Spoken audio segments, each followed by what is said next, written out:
wabarakatuh. Waalaikumsalam warahmatullahi wabarakatuh. Anak-anak ada suaranya. Assalamualaikum warahmatullahi wabarakatuh. Waalaikumsalam warahmatullahi wabarakatuh. Alhamdulillah. Alhamdulillahilladzi arsala rasulahu bil huda wa dinil haqq liyudhhirahu ala dini kulli wa kafa billahi shahida.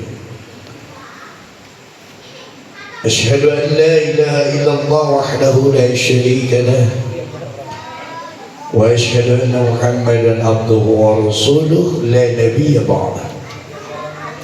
Allahumma salli wa sallim wa barik ala abdika wa rasulika sayyidina Muhammadin khatamil anbiya'i wal mursalin wa ala alihi wa ashabihi ajma'in amma ba'du.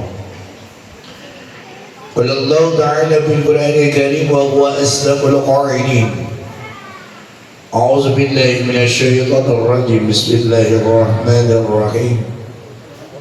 Muhammadur Rasulullah walladzina ma'ahu asyidda'u 'alal kuffar rahama'u bainahum tarahum ruk'an sujadan yabtaghuna fadlan minallahi wa ridwana simahum fi wujuhihim min atharis sujud.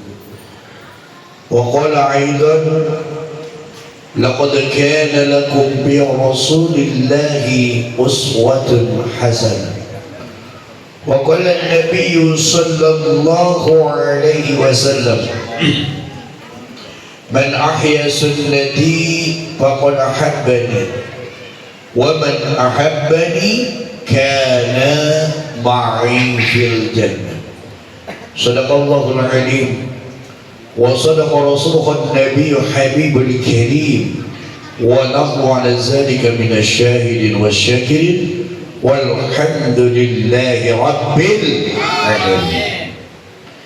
Hadiratul mukarram wal muhtaram yang saya hormati dan saya muliakan Bapak Ustadz Babang Gunarto selaku MC dan Ketua Masjid Jami'at Tawadud. Mudah-mudahan beliau diberikan kesehatan, umur panjang, segera dipulihkan dari cobaan yang Allah berikan pada beliau. Yang saya hormati para asatidz wal asatidah, Bapak Ustadz Fadoli, Bapak Ustadz Abdul Qadir Jalani, kemudian sahabat saya, alhamdulillah sehat, dan para asatidz yang lain yang saya tidak sebutkan satu persatu. Mudah-mudahan Allah memberikan kesehatan, umur panjang dan berkah rezeki untuk kita semua. Para orang tua kita yang hadir pada malam hari ini, Bapak Ketua RT dari RT 1, 2, 3, dan 4 ya. Dan para orang tua kita, Bapak Ramli dan yang lainnya, sedang senantiasa berkumpul bersama di majlis yang mulia ini.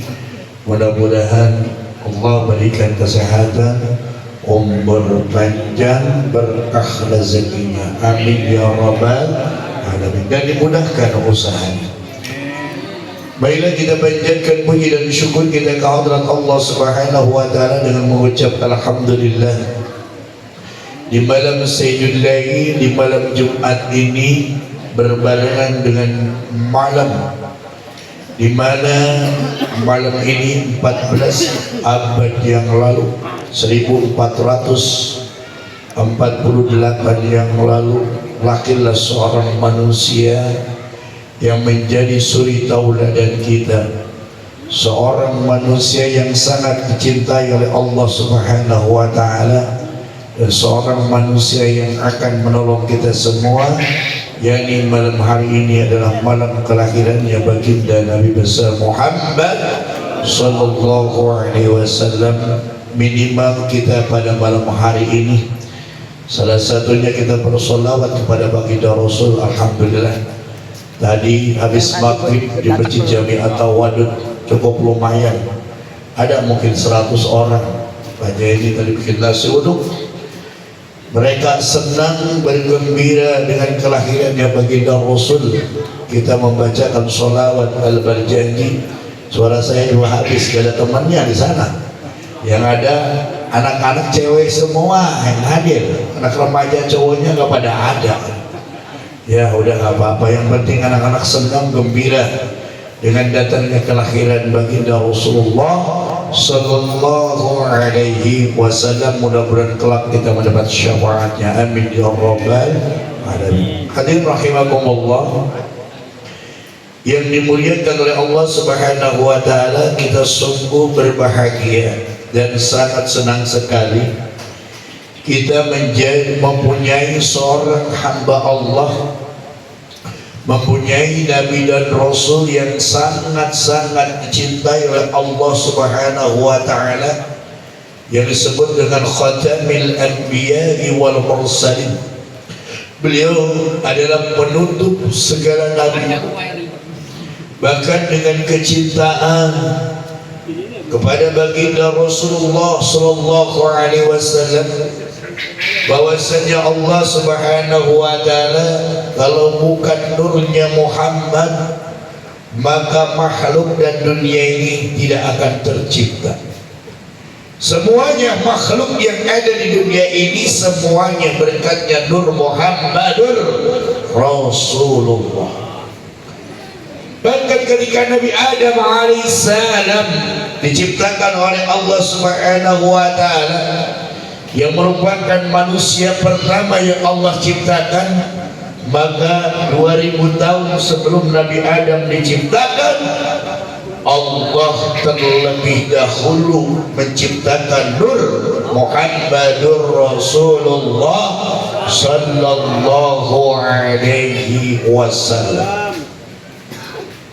Maka oleh karena itu ketika Nabi Adam alaihissalam Allah ciptakan beliau di suatu tempat yang sangat istimewa, tempat yang sangat mulia, tempat yang sangat enak, namanya surga.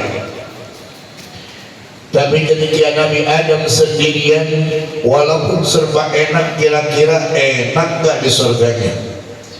Enak apa kagak? Kita di rusun nih, yang luasnya 5 hektar, yang lainnya gak ada semua. Kita tinggal makan, semuanya makanannya ada, apapun yang kita minta ada. Kira-kira kalau sendirian di rumah susun ini gak ada orang, gimana kira-kira enak apa enggak? Minimal kita ada berdua, betul apa enggak? Sama siapa? Ya istri. Juga kurang enak kayaknya. Enak apalagi malam Jumat, coba RT ya. Tenang aja. Ketika Nabi Adam alaihissalam berada di surga, dia memohon pada Allah Subhanahu wa taala supaya dia mempunyai temannya sesama jenis manusia. Maka Allah pun menciptakan teman daripada Nabi Adam alaihissalam dan sekaligus menjadi istrinya yang bernama siapa? Siti Hawa. Maka Allah ciptakan dari rusuk Nabi Adam alaihi salam. Maka ketika itu ada malaikat Jibril.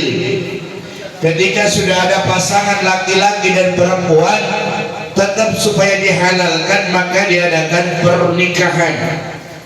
Pernikahan pertama antara Nabi Adam dengan Siti Hawa di mana? Di surga. Siapa yang nikahin? Malaikat Jibril. Ketika suatu pernikahan sama syaratnya seperti kita nikah. Yang pertama harus ada kedua mempelai, yaitu laki-laki dan perempuan. Gak ada perempuan sama perempuan, laki-laki sama laki-laki. Nah, hati-hati, prestisnya ketinggalan bro. Jangan sembarangan, terkebuka loh prestisnya. Ada apa tuh? Makanya jangan macam-macam. Kalau di jalan nanti di rumah hati-hati, yang rahasia keluar. Yang nikah itu laki-laki dan perempuan, walaupun di negara lain sekarang sudah sangat-sangat dilaknat, dilegalkan pernikahan laki-laki atau pernikahan perempuan. Itu terjadi dulu kaum Nabi apa namanya? Nabi Lut, dan kalau sudah terjadi seperti itu tunggulah azab Allah. Maka kaum Nabi Lut Allah jadikan batu pada saat itu, murkanya Allah. Padahal Allah sudah menciptakan laki-laki dan perempuan. Yang kedua, syaratnya harus ada mahar. Sebelum ijab kabul harus ada apa? Mahar. Jibril ditanya, Nabi Adam, apa mahar kamu mau nikah dengan Siti Hawa? Bingung Nabi Adam pun. Malaikat Jibril, kira-kira mahar aku apa ya? Kalau sekarang kan udah siapin maharnya antam 10 gram. Sekarang harga antam berapa? Antamnya gak ada. Harganya hampir 20 juta.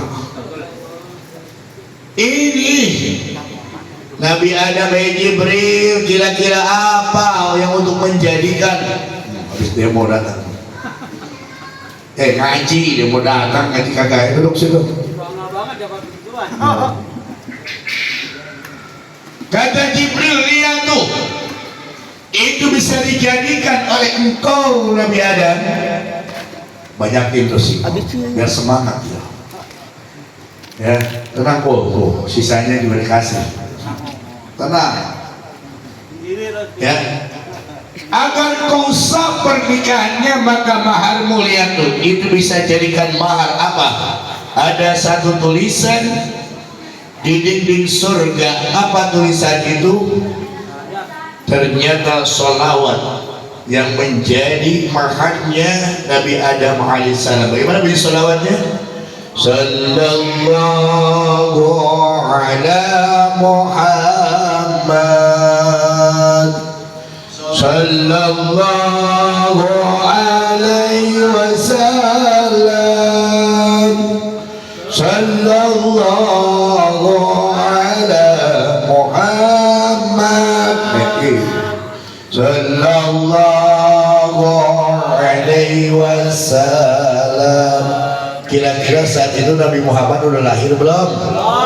Tapi salawatnya, kalimatnya nama Muhammad sudah tertera di surganya Allah Subhanahu wa ta'ala. Karena Jibril yang ngasih tahu kepada Nabi Adam tentang salawat itu, maka itulah dinamakan salawat Jibril. Walaupun maharnya dengan salawat dan ijab kabul akhirnya sah. Ya, nama Muhammad sudah tertera, tapi secara jasadnya sudah tidak lahir. Tapi berkat nur Muhammad, semuanya ada nurnya, dari mulai zaman Nabi Adam sampai kepada kita semua. Karena jika tidak ada nur Muhammad, maka dunia ini tidak ada, dan termasuk manusia pun tidak ada. Pertama. Yang kedua, saking Allah sayangnya kepada baginda Rasul, mereka adalah orang pilihan yang menjadi utusannya, yang menjadi penutup semua nabi. Maka cintanya Allah kepada Nabi Muhammad dengan cara apa? Wa rafa'na laka dzikra. Surat apa tuh? Surat Al-Insyirah, surat Alam Nasrah, yang kita biasa baca tuh kalau subuh ya, imamin. Wa rafa'na laka dzikra, dan Allah meninggikan derajatnya Nabi Muhammad sallallahu alaihi wasallam. Dengan cara apa Allah meninggikan derajat Nabi Muhammad? Dengan cara menjadikan nama Muhammad dengan nama Allah Subhanahu wa ta'ala dalam kalimat La ilaha illallah Muhammadur Rasulullah, atau asyhadu an la ilaha illallah wa asyhadu anna Muhammadar Rasulullah. Ini namanya dua kalimat syahadat itu satu paket. Dan dua kalimat syahadat itu, dengan mengucapkan dua kalimat syahadat, dengan mengucapkan la ilaha illallah, insya Allah kita menjadi seorang muslim, menjadi seorang mukmin, dan insya Allah kita akan merasakan yang namanya surganya Allah Subhanahu wa ta'ala. Maka dengan syahadat yang disebut dengan syahadat tauhid, keyakinan kita kepada Allah Subhanahu wa ta'ala. Yang kedua, kita pun harus yakin dan percaya dengan syahadat yang kedua yang disebut dengan syahadat Nabi. Maka saat sekarang ini dua kalimat syahadat itu gak boleh dirubah-rubah. Kalau zaman Nabi Musa sebelum zaman Nabi Muhammad, syahadatnya asyhadu an la ilaha illallah wa asyhadu anna Musa Rasulullah. Begitu Ibrahim, begitu Ismail, Rasul-Rasul yang lainnya yang mengemban amanah. Tapi setelah Nabi Muhammad, jangan coba-coba menggantinya. Ya, dulu di Bogor ada namanya Al-Musaddiq, masih ingat nggak tuh? Dia kalau Nabi mendapatkan wahyu di Gua Hiro, dia bersemedi di mana? Di Gunung Sindur. Katanya mendapatkan wahyu. Dia pun punya syahadatnya. Gimana syahadatnya? Asyhadu an la ilaha illallah wa asyhadu anna Musaddiq Rasulullah. Pantes apa kagak? Kagak pantes. Kenapa? Kalau ada hal seperti ini jangan ikut-ikutan. Ini harus yakin tauhid kita kepada Allah setelah Nabi Muhammad khatamil anbiya'i wal mursalin. Muhammad adalah penutup semua nabi dan rasul. Maka setelah Nabi Muhammad tidak ada lagi yang namanya nabi dan rasul. Macam-macam di Indonesia, ada yang aku Jibril. Aduh. Tapi ada aja yang pengikutnya ya. Hati-hati ya. Bol, hati-hati ya. Makanya ngaji itu sama dengan orang gila tuh. Kalau kita yang tahu ikutin aja gitu. Dia sholat di imam belakang gara-gara pakai udel-udel, pakai gamis, dipikir sama aja. Di Masjid Kebon Jeruk kan banyak banget tuh dari Pakistan, dari mana gitu. Ada yang kesono. Itu sholat habis itu kabur lagi, gitu ada. Ya macam-macam gitu. Ya. Itu lagi rame-ramenya waktu itu ya. Bahkan di zaman Nabi Muhammad pun ada. Setelah Nabi Muhammad meninggal dunia, di zaman Abu Bakar Siddiq ada yang ngaku-ngaku Nabi. Siapa nama salah satunya? Musailamah al-Kadzab. Musailamah al-Kadzab disebut al-Kadzab kenapa? Pembohong. Ya, jadi kalau pembohong tidak kenal al-Kadzab. Maka apa hukumannya? Dibunuh. Macam-macam di Indonesia yang ngaku Nabi dan Rasul, padahal setelah Nabi dan Rasul bahkan ngaku Jibril pun ada di Indonesia. Nabi dan Rasulnya, Jibrilnya masuk penjara. Ya. Wa rafa'na laka dzikrak. Allah meninggikan derajat bagi Rasul dengan menyandikan nama Muhammad dengan Allah Subhanahu wa ta'ala dalam kalimat la ilaha illallah Muhammadur Rasulullah. Nah ini pegang dengan baik-baik. Man kana akhiruhu la ilaha illallah dakhalal jannah. Barang siapa yang di akhir hayatnya mampu mengucapkan kalimat talqin, namanya ini kalimat tahlil la ilaha illallah dakhalal jannah, maka dia akan masuk surga. Maka kalau ada saudara kita yang kira-kira udah parah, udah ngap, nah disitulah kewajiban kita yang hidup, apalagi anaknya saudaranya duduk. Maka pandai-pandailah untuk menuntun talqin ya, yang masih hidup tersebut, calon mayat, dengan apa? La ilaha illallah, la ilaha illallah, la ilaha illallah. Kalau udah mau dekat, Allah, Allah, Allah. Barang siapa yang di akhir hayatnya mampu mengucapkan la ilaha illallah Muhammadur Rasulullah dakhalal jannah husnul khatimah, maka akan terlihat tersenyum. Lain habis mabok, lain ada judi begitu mati. Ingat, kematian itu akan disesuaikan dengan apa yang biasa kita lakukan.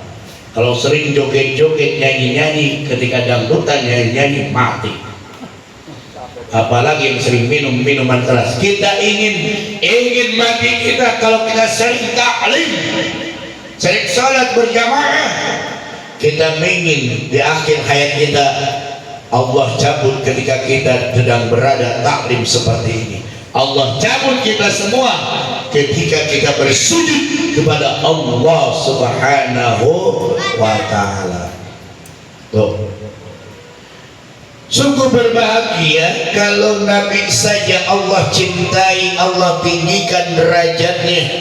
Insya Allah kita semua sebagai umat Rasulullah, sebagai umat Muhammad, walaupun kecil-kecil umatnya, kecil-kecil umurnya, pendek-pendek, tapi insya Allah amalnya akan besar. Begitu sayangnya Nabi kepada kita, maka ketika di akhir hayatnya Allah akan mencabut baginda Rasulullah Sallallahu Alaihi Wasallam. Enak banget didatangi Jibril, ya Rasulullah, aku diutus Allah memberitahukan kepadamu bahwa engkau sebentar lagi akan meninggalkan dunia. Ketika Nabi haji wada, kemudian turunlah wahyu yang terakhir, al-yawma akmaltu lakum dinakum wa atmamtu alaikum nikmati wa raditu lakumul islama dina. Itu adalah wahyu terakhir, surat Al-Maidah. Kemudian terjadi ketika haji wada. Kalau wahyu turun terakhir seperti itu, maka para sahabat dan yang lainnya bersedih nangis. Karena apa? Karena sebentar lagi Nabi akan meninggalkan kita semua. Dan pada saat itu Nabi pun sakit, didatangi oleh malaikat Jibril, ya Rasulullah, ya Habiballah, aku ini diperintahkan oleh Allah Subhanahu wa ta'ala memberitahukanmu bahwa engkau dipanggil oleh Allah Subhanahu wa ta'ala. Bagaimana? Setuju apa tidak? Enak banget kalau kita seperti itu ya. Itu Nabi. Kita mah siap-siap aja, lagi ngerokok bisa cepok, lagi makan bisa gitu kan. Ya, gitu kan. Jadi kemarin ojol habis sholat asar nganterin, ikut kelangan demo, dia mau nganterin makanan, akhirnya apa? Kelindes, akhirnya jadi viral, semuanya viral, diamuk polisinya semua. Dia diantarkan oleh berjuta-juta manusia, dari mulai RT RW sampai presiden datang. Itulah yang namanya kematian. Nabi Muhammad, kata Nabi Muhammad, ya Jibril, apakah benar Allah akan mencabut apapun kalau memang Allah menginginkan? Maka aku akan siap. Tapi apakah jaminan Allah untukku? Apa kata Jibril? Ya Rasulullah, ya Habiballah, Allah akan menjamin kaum Muhammad adalah orang yang paling pertama, manusia yang paling pertama yang akan dimasukkan ke dalam surganya Allah Subhanahu wa ta'ala. Apakah Nabi senang? Tidak, karena Nabi tidak memikirkan diri sendiri. Hei Jibril, bagaimana dengan umatku? Kata siapa tuh? Kata Rasulullah. Kemudian Jibril berkata, ya Rasulullah, Allah akan menjamin kepada umat-umatmu sebelum umat-umat yang lainnya masuk ke dalam surganya Allah, maka umatmu yang akan dahulu masuk ke dalam surganya Allah. Ma'ul duluan masuk surga. Amin. Kalau nggak ngerokok di surga nggak boleh ada yang ngerokok. Nggak ada. Ya, dan hati-hati kalau ngerokok di sini sih nggak apa-apa. Jangan sekali-kali ngerokok di dalam masjid ya. Karena dalam kitab dikatakan kalau ngerokok dalam masjid itu ada masjid itu dalam tuh tempat sholat tuh.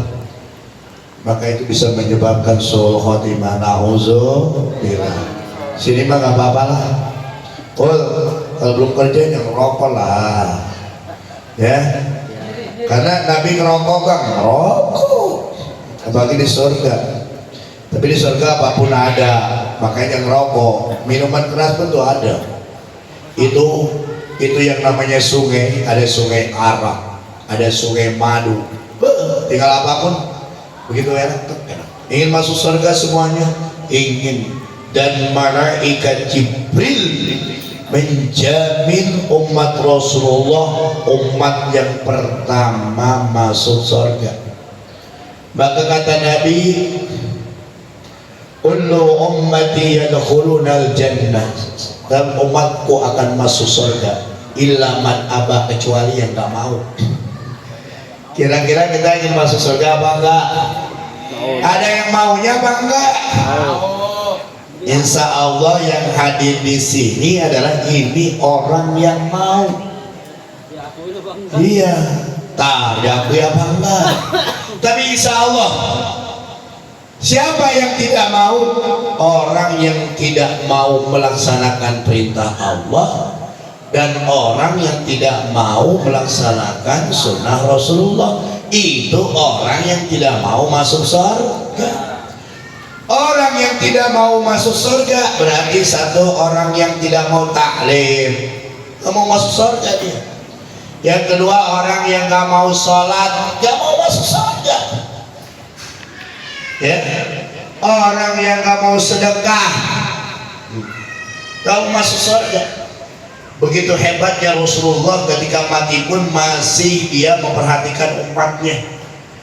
Maka patutlah Rasulullah diteladani. Rasul itu bukan hanya sekadar Nabi dan Rasul, dia adalah sebagai kepala negara, dia adalah sebagai ahli ekonomi, dia adalah ahli strategi politik, dia pun adalah seorang jenderal yang mengapa, yang mempunyai strategi perang. Tapi bagaimana dengan kesederhanaan Rasulullah? Apakah Rasulullah berkekayaan dengan dirinya sendiri, menumpuk-numpuk hartanya? Ini baru jadi RT, anggota dewan aja kurang ngajar. Allah lah, dalam macam bagaimana gak marah? Telah bangga. Kenapa marah seperti itu? Karena pemimpinnya ketika dia ada permasalahan bukan diberikan solusi, tapi sebaliknya dipanas-panasin. Dasar lo tolol, ternyata engkau yang tolol nilainya 6,5. Gitu.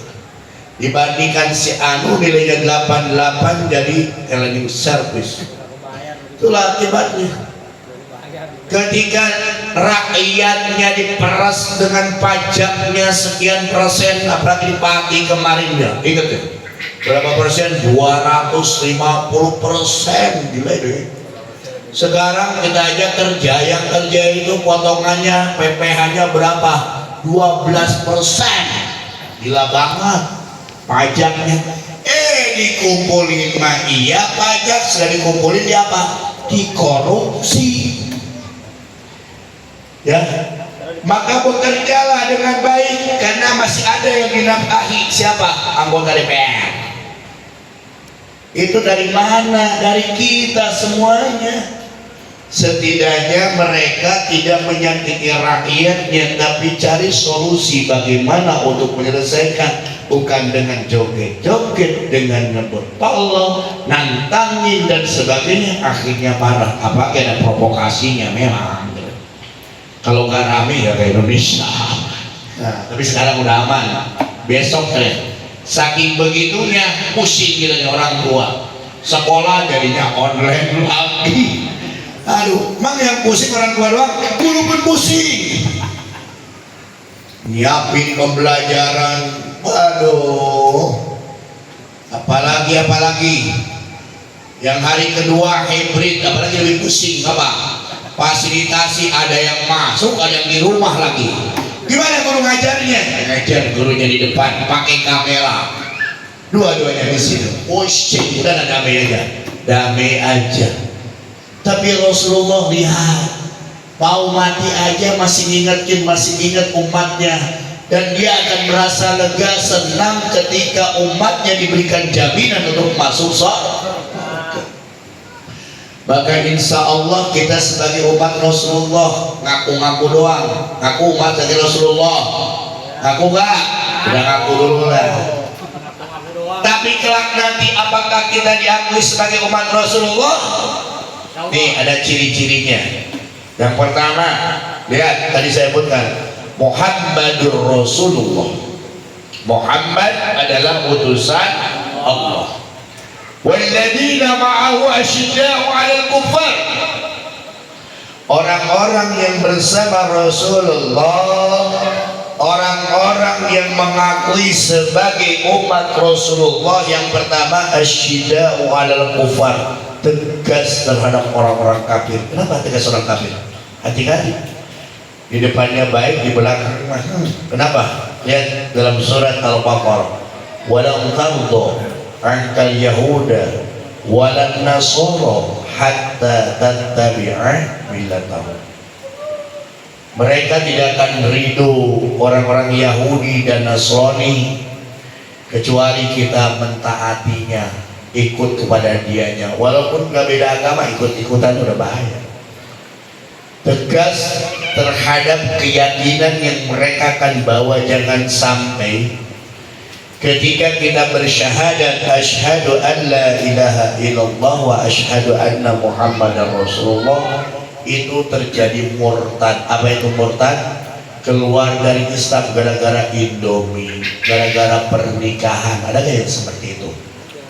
Orang tua jelas lihat tuh, ketika anaknya bergaul dengan siapa, ketika anaknya dia berpacaran dengan siapa, ketika dibawa beda agama, lebih baik gak usah, kecuali dia mau mu'alaf.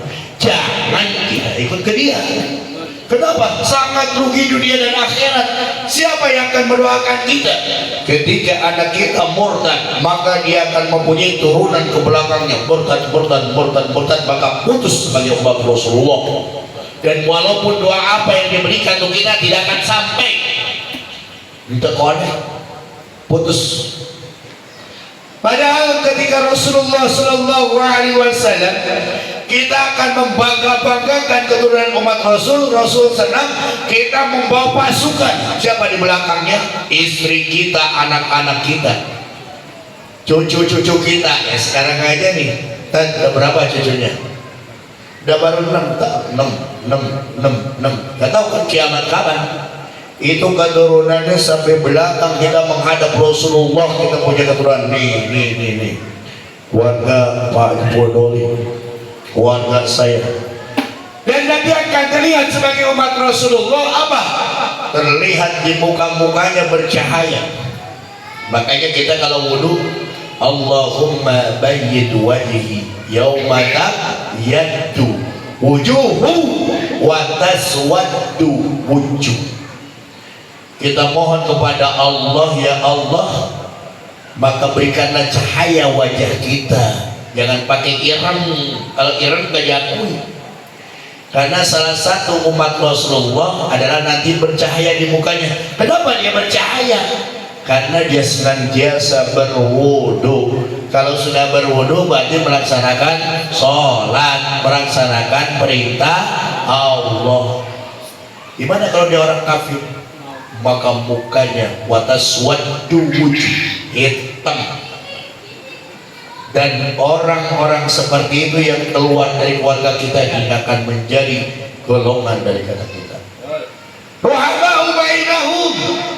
Mari kita saling menyayangi di antara kita. Ini mau orang kafir baik sama kita enggak.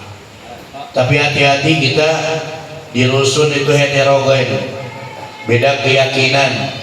Kalau dalam agama lakum dinukum waliyadin, tapi besok hari Minggu gotong royong ya bareng-bareng dalam bidang sosial silakan saja. Tapi nafsi-nafsi. Tapi kalau diajakin ayo masuk ibadah kali-kali dulu, dua kali-kali. Nabi dulu begitu diajakin, maka turunlah surat Al-Kafirun. Qul ya ayyuhal kafirun. Katakan Muhammad, hei orang-orang kafir, la a'budu ma ta'budun, aku tidak akan menyembah apa yang kamu sembah. Wala antum 'abiduna ma a'budu, dan kamu tidak akan menyembah apa yang kamu sembah. Wala ana 'abidun ma ba'du, wala antum 'abiduna ma a'budu. Akhirnya terakhir, lakum dinukum waliyadin. Di antara sama kita saling menyayangi, maka ada disebut dengan ukhuwah Islamiyah, saling persaudaraan sama umat Islam. Persaudaraan umat Islam itu hakiki dunia dan akhirat. Bahkan nanti ketika di alam kubur kita akan ditanya, man ikhwanuka, siapa saudaramu? Muslimin wal muslim. Ini mah sama saudara, tetangga, sama muslim, waduh, dengki, izin, dolim, segala macam. Nggak bisa menjawab. Ruka'an sujada yabtaghuna fadlan minallahi wa ridwana. Nih, tenang, dua lagi ya, boleh kan malam ini? Di kita maulid nih. Ruku dan sujud semata-mata mencari ridho Allah Subhanahu wa ta'ala. Kalau kita ingin diakui umat Rasulullah, kita harus sering ruku dan sujud. Berarti kita apa ruku dan sujud kita? Salah satunya melaksanakan sholat 5 waktu. Tadi wudhu, melaksanakan sholat, karena Nabi mengajar kita untuk melaksanakan sholat. Karena setelah keyakinan daripada tangga yang pertama, tangga yang kedua melaksanakan sholat. Dan ingat, ruku dan sujud kita itu selain sholat, taklim kita, ya sedekah kita, semuanya. Apa tujuannya? Ya bertaghuna fadlan minallahi wa ridwana. Tujuannya untuk mencari ya keutamaan ridho Allah Subhanahu wa ta'ala. Maka niatkan apapun kebaikan itu semata-mata karena Allah. Setiap perbuatan yang diniatkan semata-mata karena Allah, sesuai dengan perintah Allah, tidak dilarang oleh Allah, maka itu yang disebut dengan ibadah, termasuk amal soleh. Maka orang yang beriman amanu wa amilus soleh. Orang ngaku iman doang kalau nggak amal soleh ya nggak bisa. Dan yang terakhir, salah satu ciri umat Rasulullah SAW adalah bersolawat kepada baginda Rasul. Ketika Allah menyuruh salat, apakah Allah salat? Tidak. Ketika Allah menyuruh zakat, Allah pun tidak zakat. Ketika Allah menyuruh puasa, Allah pun tidak berpuasa. Ketika Allah nyuruh nikah, apalagi Allah pun gak nikah. Jangan sampai ada Tuhan nikah punya anak, Tuhan anak, Tuhan bapak. Gak ada. Tapi ketika Allah menyuruh bersalawat, maka Allah pun bersalawat. Inna Allah wa malaikatahu yusalluna 'alan nabi ya ayyuhalladzina amanu sallu 'alaihi wa sallimu taslima. Inna Allah wa malaikatahu yusalluna 'alan nabi, sungguhnya Allah dan para malaikat bersalawat. Ya ayyuhalladzina amanu, hai orang-orang yang beriman. Siapa orang-orang yang beriman? Kita semua. Insyaallah kita semua adalah orang-orang yang beriman. Sallu alaihi wa sallimu tasliman. Maka bersolawatlah kepadaku, insyaallah Allah akan berikan kesejahteraan, keselamatan buat kita semua.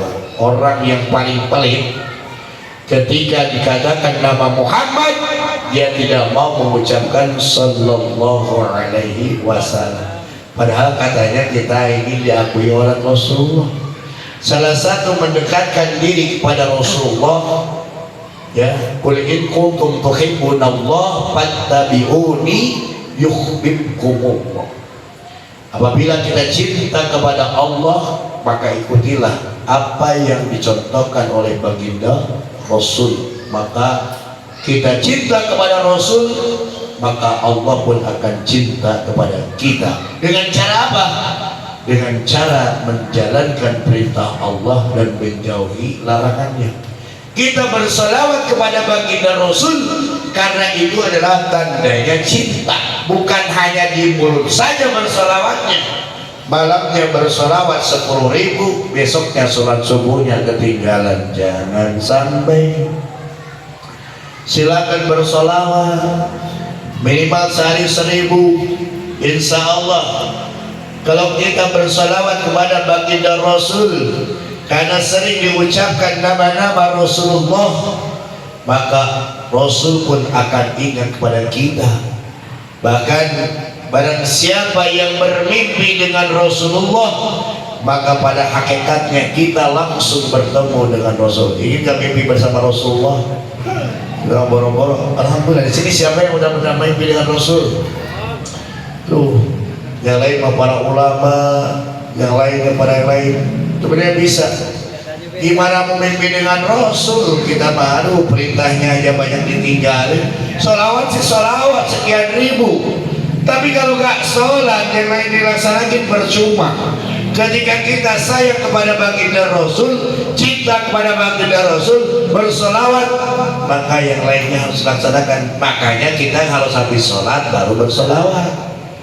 Kan laksanakan dulu perintah Allahnya.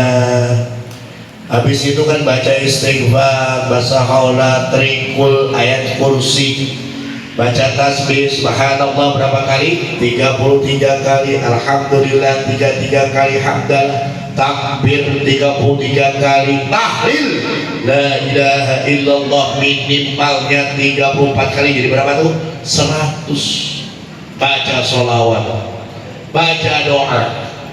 Insya Allah dengan kita sering beribadah pada Allah, bersolawat, maka Allah akan mudahkan, akan lancarkan berbagai mana urusan dan problem. Insya posisi kita ambil wudhu, sholat, kemudian baca sholawat dan kerja, gitu kan? Ini mah sholawat aja lah. Dan ingat, niatkan bersolawat kepada baginda Rasul bukan untuk dunia. Dunia mah gak ada apa-apanya.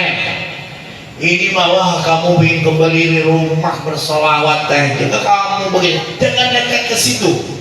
Ingat, niatkannya luruskan semata-mata karena Allah. Kalau niat karena Allah, apapun yang kita inginkan Allah akan berikan. Insya Allah. Hadirin rahimakumullah yang dimuliakan Allah Subhanahu wa Ta'ala, cukup ya.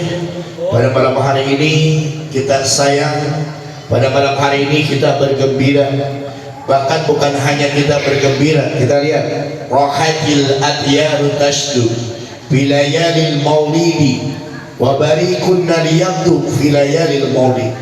Jangankan kita, burung-burung pun nih, burung-burung pun berkicau, semuanya berkicau senang dengan datangnya kelahiran baginda Rasul. Apalagi kita, barang siapa yang bergembira dan senang dengan kelahiran Rasul, Abu Jahal, Abu Lahab, setiap hari Senin dia dihentikan azabnya. Kenapa? Dia senang dengan kelahirannya. Itu dia cucunya ya, baginda Rasulullah Sallallahu Alaihi Wasallam. Itu Abu Lahab, ya Abu Jahal, kafir gitu kan. Apa kita sebagai umat Muhammad senang dan gembira? Insya Allah kelak yang bolong-bolong kita ibadahnya, kelak yakin asalkan kita beriman kepada Allah, jangan murtad, insya Allah kita akan merasakan surga walaupun masuk neraka dulu. Tapi yakinlah kita mendapatkan pertolongan, akan dibuka yang pertama untuk umat Nabi Muhammad. Umat Nabi Adam datang ke Adam, aku minta syafaat. Kata Adam, boro-boro gue dosa maka buahul nih. Datang ke Nabi Nuh, boro-boro nih anak saya si Kan'an yang beriman. Tuh, mintalah pada baginda Rasul. Maka Nabi Muhammad bersujud mohon kepada Allah, Allah memberikan izin, ya Rasulullah, berikanlah pertolongan kepada umatmu yang mau masuk neraka, sorbannya ditaruh, diangkat, mau masuk neraka. Itulah syafaatnya kita baginda Rasulullah Sallallahu Alaihi Wasallam. Mudah-mudahan di pada hari ini dengan cinta kepada Rasul, kita kelak di yaumul qiyamah mendapat syafaatnya. Al-Fatihah. A'udzubillahi minasyaitonir